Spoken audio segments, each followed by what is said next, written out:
After 8 years of marriage, I came home from a work trip to find the locks changed. My wife, Naomi, texted me while watching through our security camera. I found someone better. Don't bother trying to come in. I took a breath and replied, "Are you sure about that?" Then I turned around and walked away. Let's rewind. Naomi and I had been together for almost a decade.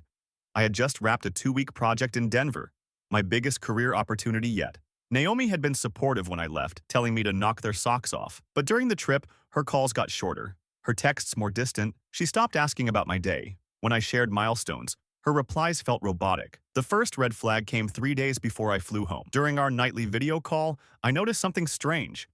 The coral throw pillow she always kept on her side of the couch was gone, replaced by one I'd never seen. When I mentioned it, she laughed. Just needed a change. The second red flag came with a voice, a man's laugh in the background. She said it was the TV, but I'd installed our soundbar. I knew the difference. She ended the call early, claiming a migraine. I landed on Thursday afternoon. No reply to my "just landed" message. Naomi always responded instantly. When I got to our home, my key didn't fit. At first, I thought I had the wrong key. Then I realized it was a new lock. While I stood there dumbfounded, she texted, "Found someone better. I've moved on." She was inside, watching me, sitting on my couch. I didn't yell, didn't knock. I just wheeled my suitcase to a hotel. Then I called my friend Jonah. Within an hour, he confirmed what I already suspected. The better person was Caleb, a client from Naomi's firm. They'd been seen together multiple times over the past month. But here's what Naomi didn't know. I'd quietly helped build her career from day one. I'd invested time, connections, and money.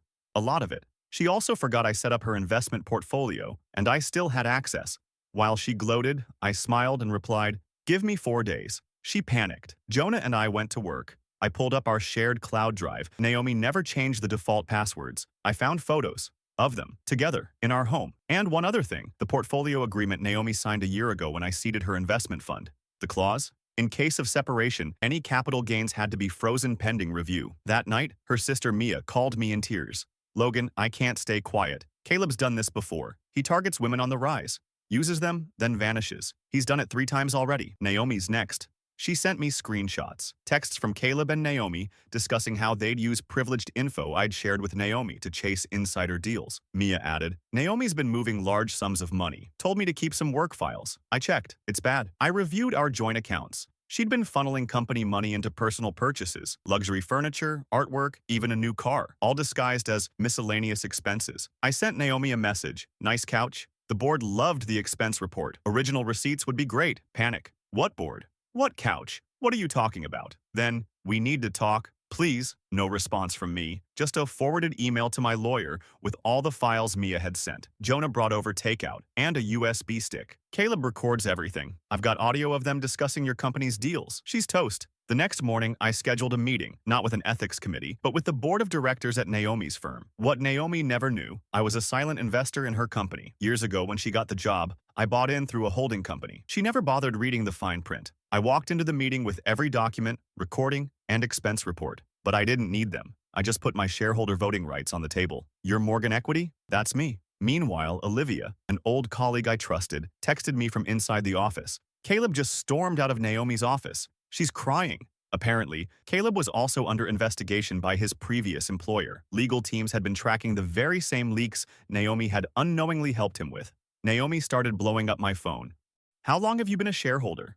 Why didn't you tell me? You're destroying everything." I finally replied, "No, you did that yourself. Check your email." Inside, screenshots of her conversations with Caleb. Partnership agreement. Clause 7E. Ethical violations result in immediate suspension of all personal and shared assets. Later that day, the board suspended Naomi. Stock options frozen. Corporate card revoked. That night, I logged into our security system. Naomi was in the house. Our house. Rummaging through the office, she found the safe. I watched her try every date she could think of. Wedding anniversary, her birthday, the day she got promoted. None worked. The code, the date she signed the partnership agreement, the same day she handed me the keys to her future, and, unknowingly, to her undoing.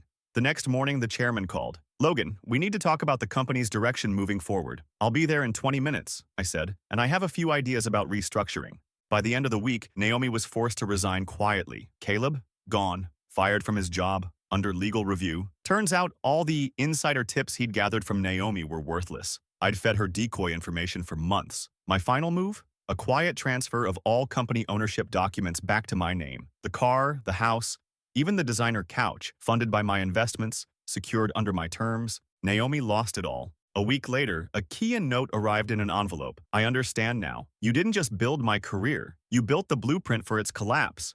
She was right. Every step she thought she'd taken on her own, I'd laid the ground.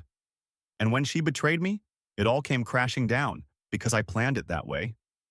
Today, that $112,000 designer couch sits in my office. Untouched. A trophy. Not of revenge, but of strategy. Sometimes the best revenge isn't loud. It's silent, strategic, surgical. It's letting someone destroy themselves while thinking they've won, and then watching from the top as the pieces fall exactly where you planned.